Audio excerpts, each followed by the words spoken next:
Hello friends, welcome back to my channel. आज story का part 2 आपके साथ में शेयर कर रही हूँ मैं। जो हमारी स्टोरी थी द फ्रेंडली मंगूज़, यानी कि एक मित्रतापूर्ण नेवला, उसके ऊपर जो स्टोरी थी हमारी पार्ट 1 ऑलरेडी मैं आपके साथ में शेयर कर चुकी हूँ। अब हम इसका पार्ट 2 करने वाले हैं। ठीक है, यहाँ तक हम इसको स्टोरी को रीड कर चुके थे, अब इससे आगे की स्टोरी को हम रीड करेंगे। सो वन डे, एक दिन, the farmer's wife wanted to go to the market. Farmers यानी कि किसान की क्यों बोला, क्योंकि इस तरीके से फार्मर्स लिखा हुआ है। ठीक है, वाइफ किसान की जो पत्नी थी, वांटेड मीन्स चाहती थी। वांट मीन्स होता है चाहना, वांटेड सेकंड फॉर्म यूज हुई है यहाँ पर, तो ये हमारा हो गया पास्ट इंडेफिनिट टेंस। किसान की जो वाइफ थी वो चाहती थी टू गो, जाना, टू द मार्केट यानी कि वो बाजार जाना चाहती थी। एक दिन जो किसान की वाइफ थी वह बाजार जाना चाहती थी। She fed the baby, fed means क्या होता है, खिलाया, फूड, फीड होता है ना, फीड की ही सेकंड फॉर्म होती है। इसको मतलब क्या बोलते हैं हम, पास्ट इंडेफिनिट टेंस के अंदर यूज़ करते हैं। द बेबी, उसने बेबी को खिलाया, भोजन खिलाया या खाना खिलाया, या जो भी उसको खिलाना था वो खिलाया। ठीक है, जो खाना खिलाना होता है तब हम फेड का यूज़ करते हैं। उसने बेबी को खाना खिलाया and rocked him to sleep in his little cradle. And rocked him क्या होता है, हिलाना, बच्चे को जो पालना होता है ना, उसके अंदर उसको झोटे देना, हिंदी में बोलते हैं ना झोटे देना, यानी कि रॉक्ड हिम, उसको झोटे दिए या फिर उसको हिलाया। टू स्लीप, सोने के लिए, इन हिज लिटिल क्रेडल, इन मीन्स में, हिज मीन्स उसके, किसके, बच्चे की, हाँ बच्चे के बारे में बात कर रहे हैं। लिटिल क्रेडल, उसके छोटे पालने में। Picking up the basket, pick up means क्या होता है, उठाना, पिकिंग अप मीन्स उठाते हुए। द बास्केट यानी कि जो भी टोकरी थी उसके पास में, उसको उठाते हुए। She said to her husband, she said उसने कहा, to her husband, her means उसके हस्बैंड यानी कि पति को, उसने उसके पति को कहा। हर यहाँ पर क्या है, प्रोनाउन है, मैं आपको पहले भी बता चुकी हूँ। ठीक है, ये चीज़ याद रखने वाली है। I am off to the market, I am off क्या है, हमारे ये फ्रेजल वर्ब है। ठीक है, I am off to the market, मैं बाजार जा रही हूँ। आई एम ऑफ यानी कि मैं यहाँ पर नहीं होंगी, मैं यहाँ से जा रही हूँ। इस तरह के टर्म्स आजकल बहुत ज़्यादा यूज़ होते हैं। ठीक है, इनको हम एडवांस इंग्लिश होती है उसके अंदर यूज़ करते हैं। I am off to the bazaar, मैं बाजार जा रही हूँ। द बेबी इज स्लीपिंग, अब ये हमारा कौन सा सेंटेंस हो गया, द बेबी जो बच्चा है इज स्लीपिंग, ये प्रेजेंट कॉन्टिन्यूस टेंस है, क्योंकि यहाँ पे इज आर एम के साथ में जब भी आई आता है तो हमारा प्रेजेंट कॉन्टिन्यूस टेंस हो जाता है। द बेबी इज स्लीपिंग, बच्चा जो है वो सो रहा है। Keep an eye on him, keep an eye यानी कि नज़र रखना या ध्यान रखना, ऑन हिम, उस पर नज़र रखना या उसका ध्यान रखना। देखिए, इस तरीके के जो ये छोटे छोटे से वर्ड्स होते हैं ना, जो ग्रुप में आते हैं, इनको भी कई बार समझना होता है हमें, क्योंकि इंग्लिश में ये बहुत ज़्यादा इंपॉर्टेंट होते हैं। ऑन हिम, उस पर नज़र रखना या उसका ध्यान रखना। Frankly I don't like to leave the child along with the mongoose. Frankly यानी कि साफ साफ बोल दूँ या मैं दिल खोल कर बोल दूँ, फ्रैंकली कहते हैं ना कि बिल्कुल साफ साफ मैं बात कर रही हूँ। तो फ्रैंकली इनके बिल्कुल साफ साफ बोलूँ तो आई डोंट लाइक मुझे पसंद नहीं है या मुझे पसंद नहीं होता है। क्यों हम बोलेंगे, क्योंकि यहाँ पे देखिए डू के साथ में नॉट का यूज़ हुआ है। ये हमारा प्रेजेंट इंडेफिनिट टेंस का नेगेटिव सेंटेंस है। ठीक है, आई डोंट लाइक, मुझे पसंद नहीं है, टू लीव मीन छोड़ना, द चाइल्ड, बच्चे को छोड़ना, अलॉन्ग विद, साथ में, द मंगूज यानी कि नेवले के साथ में, मुझे बच्चे को नेवले के साथ में छोड़ना पसंद नहीं है। सिंपली उसने बोला फ्रैंकली, मैं साफ साफ बोलूँ तो मुझे बच्चे को नेवले के साथ में छोड़ना पसंद नहीं है। प्रेजेंट इंडेफिनिट टेंस का ये हमारा नेगेटिव सेंटेंस है। You need not to be afraid, you means तुम्हें, नीड मीन्स ज़रूरत है, नॉट मीन्स नहीं, तुम्हें ज़रूरत नहीं है। बी अफ्रेड, बी मीन्स होना, अफ्रेड यानी कि डरने की, तुम्हें डरने की ज़रूरत नहीं है। सेड द फार्मर ने कहा, किसान ने कहा। The mongoose is a friendly animal, जो मंगूज है, जो नेवला है, इस मीन्स है अ फ्रेंडली एनिमल, वो एक मित्रतापूर्ण जानवर है, यानी कि वो एक अच्छा, ये दोस्ती वाला जानवर है। It is as sweet as our baby and they are the best of friends. यह है एज स्वीट एज, उतना मीठा जितना, ठीक है। अब देखिए, मैं आप बोलोगे मीठा क्यों बोला। अब स्वीट मीन्स क्या होता है, स्वीट मीन्स मीठा होता है, बट स्वीट मीन्स प्यारा भी होता है। सो वो उतना ही प्यारा है, एज स्वीट वो उतना ही प्यारा है एज आवर बेबी, जितना हमारा बेबी, हमारा बच्चा। एंड और they are the best of friends, और दे आर वे हैं द बेस्ट ऑफ फ्रेंड्स, वो अच्छे दोस्त हैं। तुम जानती हो, ठीक है। The wife went away, the wife जो वाइफ थी, वेंट अवे, वेंट मीन्स चली गई, ठीक है। अवे मीन्स दूर चली गई, जो वाइफ थी वो चली गई। आप यहाँ पे ये ज़रूरी नहीं कि बोलो आपकी वाइफ जो थी वो दूर चली गई, क्योंकि इंग्लिश के जो सेंटेंसेस होते हैं उसमें कई बार जो मीनिंग लिखा होता है एज इट इज़ हम उसको हिंदी में नहीं पढ़ते हैं, क्योंकि उसका मीनिंग बहुत ही अलग लगता है, अजीब लगता है। तो जो वाइफ थी वो वेंट अवे, वाइफ जो थी वो चली गई, गो की ही सेकेंड फॉर्म है। एंड और द फार्मर जो किसान था, having nothing to do in his house, in the house. Having मतलब होना, नथिंग मतलब कुछ नहीं था, टू डू करने के लिए, डू मीन्स होता है करना, ठीक है। डू डिड का यूज़ हम सेंटेंस जब बनाते हैं एज अ वर्ब भी यूज़ करते हैं, ठीक है। तो डू मीन्स करना होता है। हैविंग नथिंग टू डू, उसके पास करने के लिए कुछ नहीं था, इन द हाउस, घर में। जो फार्मर था, किसान जो था, उसके पास घर में करने के लिए कुछ नहीं था।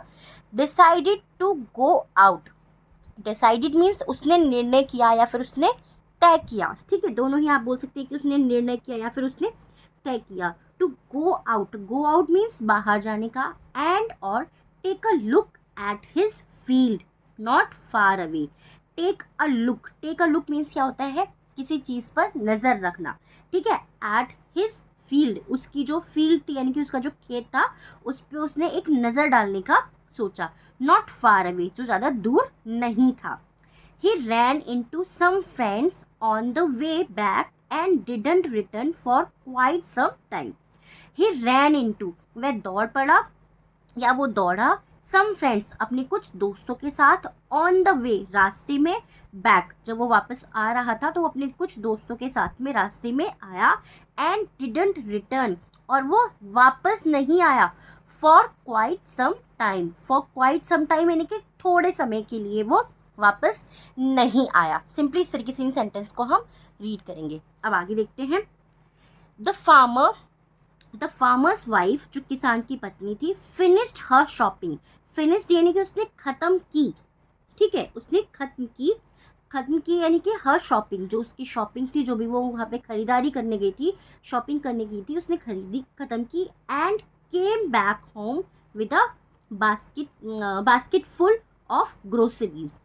एंड और केम बैक यानी कि वो वापस आई या वो लौट कर आई, आप ऐसा भी बोल सकते हैं, क्योंकि केम बैक मीन्स लौट कर आना या वापस आना, दोनों के लिए हम इसको यूज़ करते हैं। होम, वो वापस आई with a basket full of groceries, with means साथ में, अ बास्केट फुल जो टोकरी थी उसको पूरी भरी हुई टोकरी, ऑफ ग्रोसरीज, ग्रोसरीज यानी कि घर का जो सामान होता है उसके साथ में वो टोकरी को फुल लेकर घर वापस आई। She She saw the mongoose sitting outside as if waiting for her. She saw, उसने देखा, सी की ही सेकेंड फॉर्म है द मंगूस, उसने मंगूस को यानी कि नेवले को देखा, सिटिंग बैठे हुए, ठीक है। सिट मीन्स क्या होता है, बैठना। सिटिंग यहाँ पे आईएनजी फॉर्म यूज हो रही है कि कोई भी कंटिन्यूस एक्शन हो रहा है, वो बैठा हुआ है, वो बैठा ही हुआ है, ठीक है। आउटसाइड, उसने मंगूस को, नेवले को बाहर बैठे हुए देखा, आउटसाइड मीन्स बाहर। एज जैसे कि, if waiting for her, as if जैसे कि, वेटिंग इंतज़ार कर रहा हो, फॉर हर उसका इंतज़ार कर रहा हो, उसने मंगूस को बाहर बैठे हुए देखा जैसे कि वो उसका इंतज़ार कर रहा हो। ऑन सीइंग हर, उसको देखते हुए, ऑन सीइंग यानी कि उसको, हर मीन्स उसको देखते हुए, ही रैन टू वेलकम हर, ही रैन वो दौड़ा, टू वेलकम हर यानी कि उसका स्वागत करने के लिए वो दौड़ा।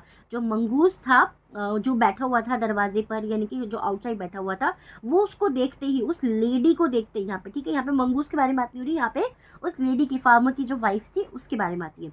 एज सीइंग हर, उसको देखते ही रैन, ही मीन्स मंगूज। अब देखिए प्रोनाउन है ये हमारा ही। अब हमने मंगूज के लिए क्यों यूज़ करा है, क्योंकि जब भी कोई थर्ड पर्सन होता है, जब भी हम किसी थर्ड पर्सन के बारे में बात कर रहे हैं, तो फिर अगर वो कोई एनिमल है तो उसके लिए भी हम ही का यूज़ कर सकते हैं। ही रैन टू वेलकम हर, वो उसका स्वागत करने के लिए भागा। as was customary. कस्टमरी जैसे कि उनका वो रिवाज था, जो वो मंगूस था वो बिल्कुल उसकी तरफ ऐसे दौड़ा जैसे कि वो उसका रिवाज था, वो रिवाज जैसे कि वो चीज़ वो करता आ रहा था। कोई भी चीज़ कंटिन्यू हम जब करते आते तो हम बोलते कि ऐसा ही इनका रिवाज था। The farmer's wife took one look at the mongoose. The farmer's wife, जो किसान की वाइफ थी, टुक मीन्स लिया, वन लुक उसने एक निगाह लिया, फिर एक दृष्टि डाली, एट द मंगूस उसने एक नज़र डाली मंगूस पर, नेवले के ऊपर, एंड स्क्रीम्ड, स्क्रीम्ड मतलब चिल्लाई। उसने जैसे ही मंगूस के ऊपर, नेवले के ऊपर अपनी नज़र डाली या एक दृष्टि डाली, एंड स्क्रीम्ड और वो चिल्लाई, ब्लड यानी कि खून। शी क्राइड वह रोने लगी। The face and paw of the mongoose were smeared with blood. The face जो चेहरा था and the paws, paws यानी कि जो जानवर होते हैं उनके जो पैर होते हैं, पैरों का जो नीचे का हिस्सा होता है उसको paws बोलते हैं। Of the mongoose, मंगूस का जो पैरों का हिस्सा था और फेस था, वर मीन्स था वो, स्मेयर्ड यानी कि वो, स्मेयर्ड मीन्स क्या होता है, लिप्त होना, किसी भी चीज़ में रम जाना या किसी चीज़ के अंदर लगा रहना, उसे चिपका हुआ था उसके शरीर से, विथ ब्लड। उसका जो फेस था और पाँव जो था वो खून के साथ में लिप्त था। ठीक है, स्मेयर्ड मीन्स क्या होता है, लिप्त, लिप्त होना या किसी चीज़ का लिप जाना, किसी के ऊपर लग जाना। यू वीक्ड एनिमल, वीक्ड एनिमल मतलब क्या होता है, यू वीक्ड एनिमल, यू शैतान, तुम शैतान जानवर, वीक मतलब होता है शैतान, तुम शैतान जानवर, you have killed my baby, you have killed तुमने मार दिया है या तुमने मारा है, माई बेबी तुमने मेरे बच्चे को मारा है। शी स्क्रीम्ड हिलेरियसली, शी स्क्रीम्ड वह चिल्लाई, हिलेरियसली यानी कि वो पागलों की तरह चिल्लाई, पागलपंती में या पागलों की तरह चिल्लाई। She was blind with rage, she was blind, she मतलब वह, वॉज मीन्स थी, ब्लाइंड अंधी, विद रेज वो जो क्रोध था उसका, रेज मीन का क्या होता है, रेज मीन्स होता है क्रोध। ठीक है, वो जो क्रोध था उसका, क्रोध में वो अंधी थी। एंड और with all her strength, with mean साथ में, ऑल हर स्ट्रेंथ उसने अपनी पूरी मजबूती के साथ या पूरी ताकत के साथ में, ब्रॉट डाउन यानी कि डाल दिया, द नीचे डाल दिया, द हैवी बास्केट जो भारी, जो उसकी बास्केट थी, जो टोकरी थी, फुल ऑफ ग्रोसरीज जो ग्रोसरीज से भरी हुई थी, जो घरों का जो सामान था उससे जो उसकी टोकरी पूरी की पूरी भरी हुई थी, उसने क्या किया, उसने वो टोकरी को पूरे के पूरे वेट के साथ में, जो उसका भारी वजन था, हैवी जो थी, उसके साथ में, on the blood smeared mongoose, on means पर, द ब्लड स्मियर्ड यानी कि ब्लड में जो लिप्त मंगूस था, नेवला था, उसने अपनी पूरी की पूरी भारी ग्रोसरी से भरी हुई बास्केट मंगूस के ऊपर डाल दी। And ran inside to the child's cradle, and ran inside और वो दौड़ी, इनसाइड अंदर, अंदर दौड़ी, टू द चाइल्ड्स क्रेडल वो बच्चे के पालने की ओर दौड़ी, अंदर बच्चे के पालने की ओर दौड़ी। The baby was fast sleeping, the baby जो बच्चा था, वॉज मीन्स था, फास्ट स्लीपिंग वो बहुत गहराई में सो रहा था। अब देखिए फास्ट मीन्स क्या होता है, तेज होता है, स्लीप मतलब क्या होता है, स्लीप मीन्स होता है सोना, बट जब हम इन वर्ड्स को साथ में पढ़ते हैं ना तो इनका मीनिंग कुछ चेंज हो जाता है, यानी कि वो गहरी नींद में सो रहा था। अब ये तो नहीं बोलेंगे वो तेज नींद में सो रहा था, ठीक है, वो गहरी नींद में सो रहा था। बट लेकिन ऑन द फ्लोर ले अ black snake torn and bleeding in a flash. ठीक है, बट लेकिन ऑन द फ्लोर, फ्लोर मतलब क्या होता है, फ्लोर मतलब होता है जमीन पर, ले अ ब्लैक स्नेक, ले फ्लोर पर जो ले मीन्स पड़ा हुआ था, अब ब्लैक स्नेक एक काला स्नेक, एक नहीं काला सांप, टॉर्न एंड ब्लीडिंग, टॉर्न मतलब टूटा हुआ या फिर फटा हुआ या फिर नोचा हुआ, ठीक है, एंड ब्लीडिंग और खून बह रहा था जिसका कि, इन अ फ्लैश एक ही पल में या एक पल में, शी रियलाइज्ड उसे एहसास हुआ, what had happened, what means क्या, हैड हैपेंड क्या हुआ था, एक ही पल में उसे एहसास हुआ जब उसने देखा कि बेबी जो है वो बहुत गहरी नींद में सो रहा है, लेकिन जो उसका फ्लोर था यानी कि उसको जो घर की जो ज़मीन थी उसके ऊपर एक काला सांप जो है वो टूटा हुआ और खून से लथपथ पड़ा हुआ था। आप खून से लथपथ भी बोल सकते हैं या फिर खून में पड़ा हुआ था। उसको एहसास हुआ कि क्या हुआ था। She ran out looking for the mongoose, she ran out, वह बाहर दौड़ी या बाहर भागी, लुकिंग देखने के लिए, लुकिंग फॉर यानी कि देखने के लिए, नजर डालने के लिए, द मंगूज वो नेवले को देखने के लिए बाहर आई। Oh you saved my child, you saved तुमने बचाया है, माई चाइल्ड मेरे बच्चे को। यू सेव्ड, सेव मतलब क्या होता है बचाना, ठीक है। सेव मीन्स किसी चीज़ को हम कहते हैं ना सेव कर लेते हैं, यानी कि उसको हम अपने पास बचा कर रख लेते हैं। कई बार हम वर्ड्स को डेली यूज़ करते हैं, डेली बोलते हैं, बट उनका मीनिंग हमें एग्जैक्टली नहीं पता होते हैं। तो you killed the snake, you killed तुमने मार दिया, द स्नेक तुमने सांप को मार दिया। What have I done, what मतलब क्या, हैव मीन्स है, आई डन मैंने क्या किया है। शी क्राइड वह रोने लगी, टचिंग द मंगूज यानी कि टचिंग मतलब छूते हुए, टच मीन्स छूना, टचिंग मीन्स छूते हुए, द मंगूज वो मंगूज को नेवले को छूते हुए रोने लगी।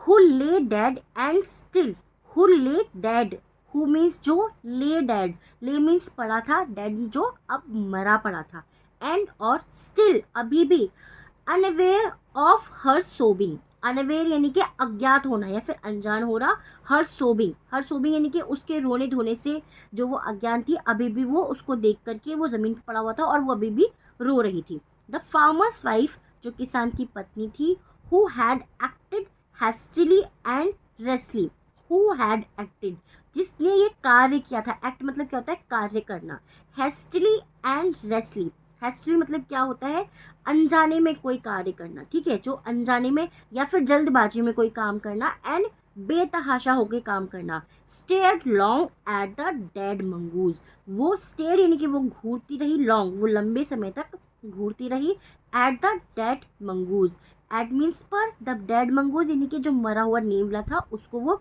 लंबे समय तक देखती रही, जो उसने काम किया था जल्दी में और बेतहाशा होकर के, यानी कि उसको पता नहीं था, उसने बेखूबी में वो काम किया था, उसको वो मंगूज को देखती रही।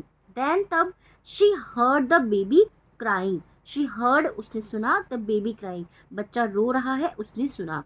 विपिंग हर टीयर्स, विपिंग यानी कि पहुँचना या साफ करना, हर टीयर्स उसके आंसू को उसने पहुँचा। She went in to feed him, she went वो गई, इन टू फीड हिम वह उसे भोजन खिलाने के लिए गई। ये एक स्टोरी है, स्टोरी फ्रॉम द पंचतंत्र, ये पंचतंत्र की स्टोरी है। आई होप इस स्टोरी आपको पसंद आई होगी, कैसी लगी है प्लीज़ मुझे कमेंट में ज़रूर बताइएगा। नेक्स्ट स्टोरी जो हम रीड करने वाले हैं वो है हमारी द शेफर्ड्स ट्रेजर। अगर आप चाहते हैं इसको भी रीड करना प्लीज़ मुझे कमेंट में ज़रूर बताइएगा। Thanks for watching.